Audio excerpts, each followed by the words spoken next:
Welcome back to Mustache Moto. It's Ben, and today we're going to talk about how you grip your throttle.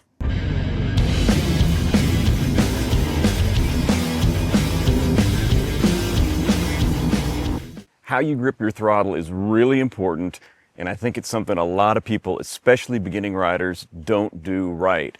You know, there's a tendency to grab the bars, to white knuckle it, to really grip hard, especially if you're accelerating hard, and especially when you're new. And this is counterproductive. You want to have a really, really light grip on the throttle, also on the other side too, but both your hands, you want to be light, and there's a bunch of reasons for that we're going to go through. So first and foremost is a lighter grip allows the bars to move a little bit. It allows the bike to do what it needs to do to keep you moving smoothly in a straight line. There's a little bit of oscillation always in a motorcycle handlebars. But aside from that, even more so, you want to be able to grip it light enough that you can control the throttle, but you can also control your brake separately if you need to, your front brake. So how we're going to do this, we've got our whole hand wrapped around the throttle, we got to let go to grab the brake. That means throttle's on, brake's off, throttle's closed, brake goes on. That's not going to be a smooth way to ride. What we want to be able to do is drop the throttle while we're increasing pressure on the brake. We're going to make that a smoother transition. Sometimes I might even hold the throttle open a little bit as I brake to adjust in a turn or going into a turn. I may not close the throttle at all. I may just tap that brake a little bit to take a little bit of the speed off. So how do you do this? The idea is I'm going to, have a pair of gloves and you got some, your rubber grips. Hopefully they're a little bit grippy. You're going to kind of pinch the throttle between the back of your thumb and the back of your index finger. And then you can use your pinky and your ring finger around the grip. And you should be able to hold the throttle and adjust the throttle with just those fingers. That leaves your index and your middle finger free to work the brake.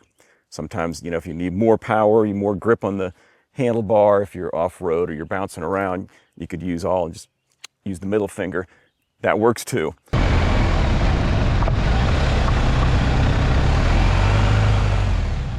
So what I want you to be able to do is grab the throttle and look. I can do it with my hand open.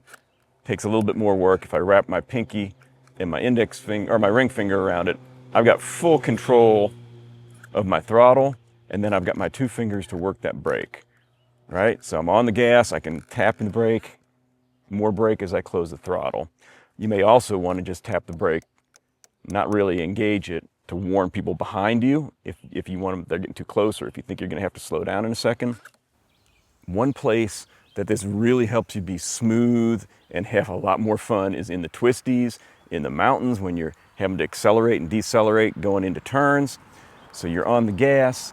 As you feather off the gas, you can actually keep the throttle open, brake to get your speed right going into the turn, and then you ease off the brake. What this is going to do is it keeps tension in your drive line, especially on a chain drive bike. If you slap the throttle shut, you get that drive lash that makes the bike kind of jerk back and forth and unsettles the chassis. But if you keep a little bit of gas in there, which you can do because you're independent, you're controlling the throttle, and then you're also controlling the brakes separately. You keep a little bit of throttle in there as you use the brakes to adjust your speed. That's going to keep tension. You're going to go right through. It's going to be super smooth and feel awesome.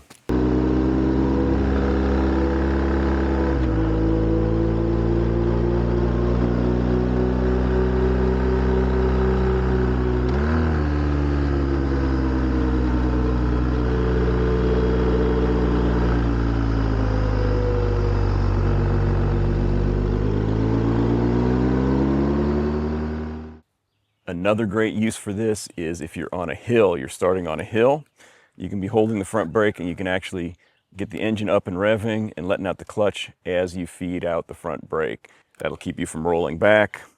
I know you can use your right foot to hold the rear brake in that situation, but sometimes if it's a weird camber or if you're off-road and your footing's not great, you may not want to have a foot up. So you can actually do it just with your hands and leave your foot on the ground or even on the peg if you wanted to.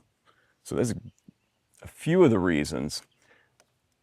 Also, if you're gripped on tight on the throttle, On a long trip, you're going to start getting arm pump. Your arm's going to get worn out. You're going to lose that grip strength. Not the best thing.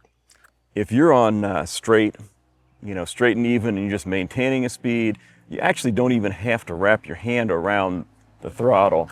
Should be able to, once you're at speed, just with a little bit of pressure pushed against the handlebar, against the grip. Look, I can hold it open, not using anything else. It's a little hard to turn the throttle, but you can, once it's there, you can hold it in place. All right, that's going to give you a lot more control. Now get out there and ride.